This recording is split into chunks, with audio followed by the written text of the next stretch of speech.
In 49 states, it's just basketball. But this is Indiana. That phrase was coined back in 1998. Not for the Pacers, not for a high school tournament, but for the Indiana Fever. It was the slogan they used to sell season tickets before the franchise even had a name, before it had a single player. And if you're old enough to remember that campaign, you know exactly what those words mean. Basketball in Indiana isn't a hobby. It's an identity. It's a birthright. And right now, in San Juan, Puerto Rico, at the 2026 FIBA World Cup qualifying tournament, with the Women's World Cup in Berlin this September on the line, the woman carrying that birthright just reminded the entire world what she's capable of. Caitlin Clark, 8 months off the court, 239 days without a single competitive game. And in her very first appearance in a Team USA jersey, her senior national team debut, she put up 17 points and 12 assists. In 19 minutes, off the bench, 12 assists, the second most in a single game in the entire history of this tournament, ever. Indiana Fever head coach Stephanie White, serving as a Team USA assistant in Puerto Rico, watched it happen from the bench. And afterward, she didn't mince words. She called Clark one of the greatest passers the game has ever seen. That's not a talking head. That's not a social media take. That's the woman who coaches her every single day. Now here's what makes this story so much bigger than one game in San Juan. This wasn't supposed to go like this. Not after everything Clark went through last summer. Not after the groin injuries, the bone bruise in her ankle, the 13 games played out of 41. Not after one of the most frustrating seasons any young star in this league has ever endured. There were real questions, legitimate questions. Could she stay healthy? Would the three-point shot come back? Would 8 months away from live competition dull her instincts? That sixth sense she has for finding the open player before the defense even rotates. 4 games into this qualifying tournament, those questions have been answered decisively. Clark is averaging nearly 13 points and over 6 assists per game in limited minutes. She's leading every player in the tournament in plus-minus.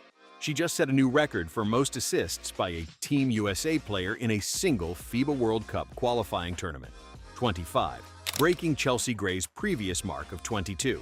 And she did it with 1 game still left to play. She's shooting 9 of 19 from three-point range across the tournament.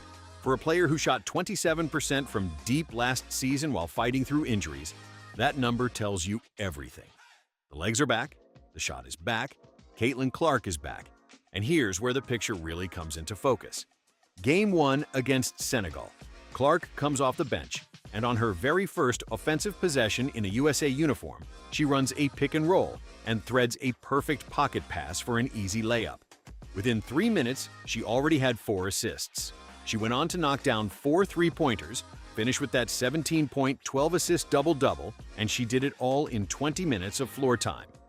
Her head coach for Team USA, Kara Lawson, the Duke head coach, didn't hold back afterward. She called Clark one of the most dynamic playmakers in the world. Game 2 against Puerto Rico was quieter. 8 points, 2 assists, 1 of 5 from 3. That's the kind of night every player has, especially on a back-to-back after 8 months away. Stephanie White even pointed out how tough it is to simulate real game rhythm after that long of a layoff.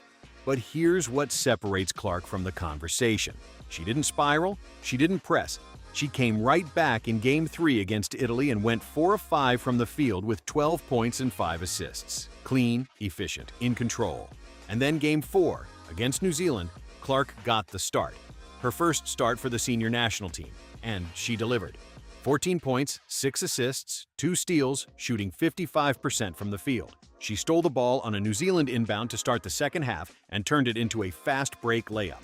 She ran the point, she played off the ball alongside Chelsea Gray, an Olympic gold medalist, and she looked completely comfortable either way.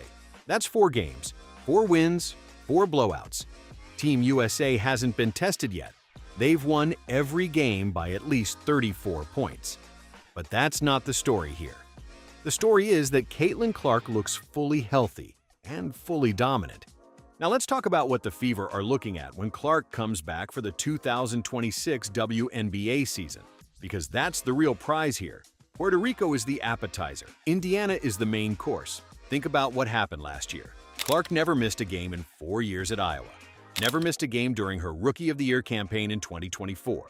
40 games, 19 points a night, first team all WNBA, fourth in MVP voting. She walked into her second season looking like the most important player in the entire league. And then the injuries started. A left groin strain, then a left quad issue. She'd come back, play a few games, and something else would give out. On July 15th, against the Connecticut Sun, she strained her right groin. That was it. Season over. She was officially ruled out on September 4th, the same day her teammates were gearing up for a playoff run. Clark had played just 13 games. She averaged 16.5 points and nearly 9 assists even through the pain. Those numbers tell you how good she is even at 60%. But she was never herself. Her three-point percentage cratered to 27%. 3 games without a single make from deep for the first time since her sophomore year at Iowa. And then came the bone bruise in her left ankle while she was trying to ramp back up in August. Clark described it as one of the worst sprains she'd ever dealt with. She spent months rehabbing, months in the gym, months wondering if the next step would be the one that set her back again. In her own words, when you've dealt with so many little soft tissue injuries, you can get in your head a little bit. That's a 24-year-old admitting that the mental game was just as hard as the physical one. And for someone who'd never been injured before, that's a big deal. So here's where this connects to the bigger picture, and why every Indiana Fever fan should be paying very close attention to what's happening in San Juan. Stephanie White watched Clark's first 2 games from the bench as a Team USA assistant. And what she said afterward is the most important quote to come out of this tournament for Fever fans. Playing a back-to-back after she had been off for so long, it's hard to simulate real live in-game adrenaline, pace, rhythm, timing. And I thought that her work that she's done this offseason showed. Translation: White is seeing the results of 8 months of rehab and conditioning. She's seeing a player who didn't just heal. She rebuilt. No wasted reps, as White said about Clark earlier this season. No wasted movements, just a relentless commitment to coming back stronger. And that matters enormously for the Fever. Because remember, this Indiana team went to the WNBA semifinals last year without Clark. They pushed the Aces to 5 games. They won 24 games, a franchise record, with their best player sitting in street clothes on the bench. Now imagine that same Fever roster, with a healthy Caitlin Clark running the offense. Not since Tamika Catchings led Indiana to the 2012 WNBA championship has the Fever had a player of this caliber. And Catchings, as great as she was, didn't have Clark's ability to warp a defense from 30 feet out while dropping dimes like Magic Johnson in a ponytail. Different players, different eras, but the same franchise legacy, the same Indiana standard. White already knows what she has. She called Clark a generational passer. Kara Lawson, who's seeing Clark for the first time in this Team USA setting, is calling her one of the most dynamic playmakers in the world. The numbers back it up. The eye test backs it up. The three-point shot is back, the court vision never left, and the body is finally cooperating.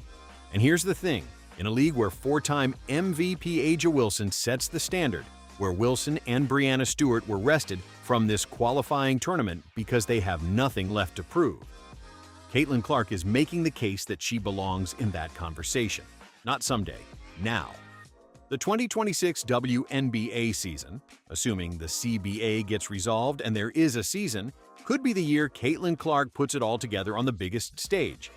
And speaking of the biggest stage, remember, the World Cup in Berlin this September is the prize everyone's chasing. The United States already qualified by winning the 2025 AmeriCup. These qualifying games in Puerto Rico are essentially a tryout, a chance for players like Clark, Angel Reese, and Paige Buickers to prove they belong on the World Cup roster. Sue Bird, the managing director of the women's national team, is evaluating every player, and what Clark has shown through 4 games, there's no way she doesn't make that roster. She just broke a tournament assist record. She's leading the team in plus-minus.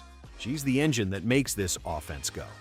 For the first time since the Paris Olympics, where Clark was controversially left off the roster, she's making her case on the international stage, and she's making it loudly.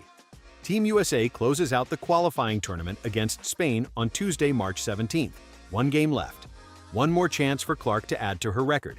8 months ago, Caitlin Clark couldn't walk without pain. Today, she's breaking records in a Team USA jersey. The doubters have been silenced. The injuries are behind her. and the Indiana Fever are about to get their superstar back. That's the story, and it's only getting started.